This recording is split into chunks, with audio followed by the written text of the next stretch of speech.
राजस्थान की धरती, जहां इतिहास के अनगिनत पन्ने लिखे गए, वहीं एक ऐसी जगह भी है जो रहस्यों से घिरी हुई है।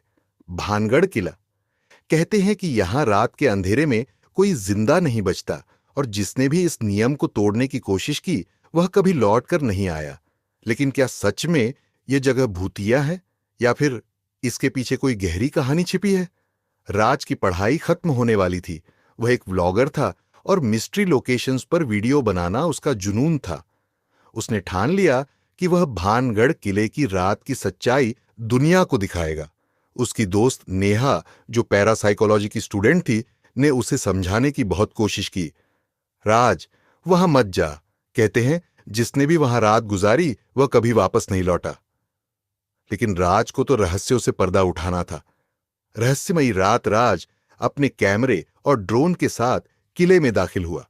चारों ओर वीरानी थी, लेकिन कुछ अजीब भी था। हवा में हल्की हल्की फुसफुसाहटें गूंज रही थीं। अचानक ही उसे महसूस हुआ कि कोई उसके पीछे है। उसने कैमरा घुमाया, लेकिन वहां कोई नहीं था। वह एक कमरे में गया जहां दीवारों पर अजीब से निशान थे।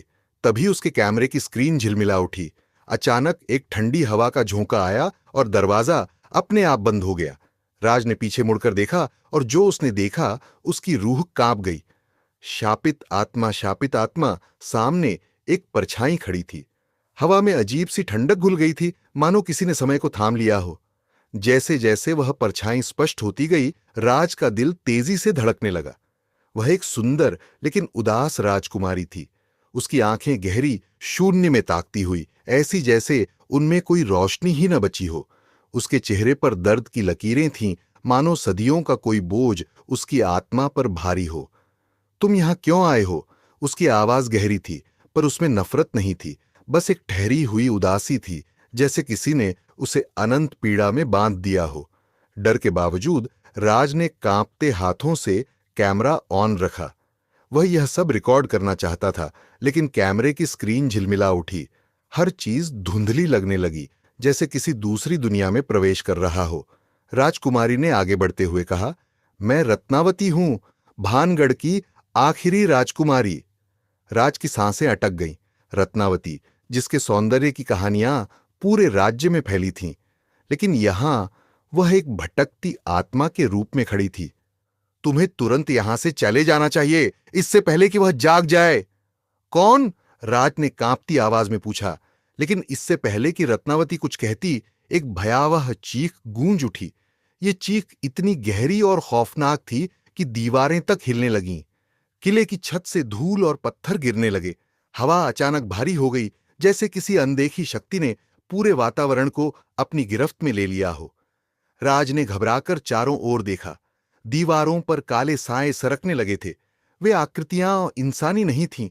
वे घने धुएं की तरह चल रही थीं, और उनकी अस्पष्ट आंखें चमक रही थीं। राज को महसूस हुआ कि अब वह जिंदा नहीं बचेगा। अचानक किसी अनदेखी शक्ति ने उसे हवा में उछाल दिया। उसकी पीठ जोर से पत्थर की दीवार से टकराई। दर्द की एक लहर उसके शरीर में दौड़ गई। उसके कानों में अजीब सी फुसफुसाहटें गूंजने लगीं, जैसे कोई नाम पुकार रहा हो। सिंघिया, सिंघिया जाग चुका है। राज की आंखों के सामने अंधेरा छाने लगा। उसके हाथ से कैमरा छूटकर जमीन पर गिर गया। अंतिम चीज जो उसने देखी वह थी रत्नावती की आत्मा, जो आंसुओं से भरी आंखों से उसे देख रही थी। फिर सब कुछ काले साए में समा गया।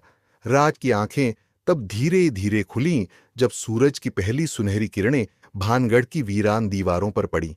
हल्की गर्माहट उसकी ठंडी पड़ चुकी त्वचा को छू रही थी, लेकिन उसका शरीर अब भी सुन्न था। उसे महसूस हुआ कि वह किले के बाहर पड़ा था, धूल और सूखी घास से घिरा हुआ। उसकी सांसें तेज चल रही थीं, और दिल किसी अनजाने डर से अभी भी कांप रहा था। कुछ क्षणों तक वह समझ ही नहीं पाया कि वह जिंदा कैसे बचा। पिछली रात की भयावह घटनाएं उसके दिमाग में कौंधने लगीं। रत्नावती की आत्मा, वह गहरी चीख, काले साए, और फिर वह अजीब ताकत जिसने उसे हवा में उछाल दिया था। अचानक उसकी नजर अपने पास पड़े कैमरे पर पड़ी। उसे याद आया कि उसने सब कुछ रिकॉर्ड किया था। अगर ये सब सच था, तो कैमरे में जरूर कुछ न कुछ कैद हुआ होगा। कांपते हाथों से उसने कैमरे को उठाया और स्क्रीन ऑन की, लेकिन जैसे ही उसने प्लेबैक बटन दबाया, स्क्रीन काली हो गई। फुटेज पूरी तरह से गायब थी। नहीं, ये कैसे हो सकता है? उसके मन में सवालों का तूफान उठने लगा। क्या यह सिर्फ एक सपना था, या फिर कुछ ऐसी ताकत थी जिसने सबूत मिटा दिए? अगर वह रात वाकई में एक भ्रम थी, तो फिर वह किले के अंदर से बाहर कैसे आया? क्या वह आत्माएं अब भी वहां थीं, या उन्होंने उसे कुछ बताने की कोशिश की थी? राज ने घबराकर चारों ओर देखा। भानगढ़ किला अपनी पुरानी सुनसान हालत में खड़ा था। वही टूटी फूटी दीवारें, वही वीरान गलियां। दिन की रोशनी में यह जगह बिल्कुल अलग लग रही थी, जैसे यहां कभी कुछ हुआ ही न हो। लेकिन राज जानता था कि कुछ तो था। वह धीरे धीरे उठकर खड़ा हुआ। उसका शरीर अब भी दर्द से भरा हुआ था, लेकिन दिमाग में एक ही सवाल घूम रहा था। क्या मैं फिर से यहां रात में लौटने की हिम्मत कर सकता हूं? आज भी जब राज उस रात को याद करता है, तो उसकी रीढ़ की हड्डी में सिहरन दौड़ जाती है। और अब सवाल आपसे है, क्या आप भानगढ़ की रात की सच्चाई को खुद देखना चाहेंगे?